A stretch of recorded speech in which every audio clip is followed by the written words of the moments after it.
Hi friends, welcome back to my channel కంచెల సులక్షు 517. స్వామి దీక్ష అయిపోయిన తర్వాత అయ్యప్ప స్వామికి ఇడుముళ్ళను సమర్పించిన తర్వాత ఇంటికైతే వచ్చారు. స్వామి ఇంటికి వచ్చాక 4 రోజులకైతే ఆదివారం వచ్చింది. ఆదివారం నాడైతే అమ్మవారికి నైవేద్యం అయితే పెట్టుకున్నాను. అన్నం ఒక స్టవ్ మీద, పప్పు ఒక స్టవ్ మీద అయితే వేశాను. అలాగే బూర్లకి పరవన్నం చేయడానికైతే అన్నీ రెడీగా పెట్టుకున్నాను. బియ్యం కడిగిన నీళ్ళైతే పక్కగా అయితే పెట్టుకున్నాను. అవి తర్వాత మొక్కలకి పోస్తాను.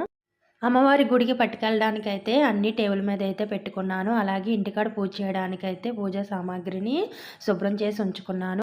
ఆ రోజు 4:00 లేస్తే 7:00 అయితే నా పూజ అయింది. చింతలపూడి దగ్గరలో ఉన్న కాంతంపాలెంలో ఉన్న ముత్యాలమ్మ అమ్మవారి దగ్గర అయితే మేము ఉపహారం పెట్టుకున్నాము.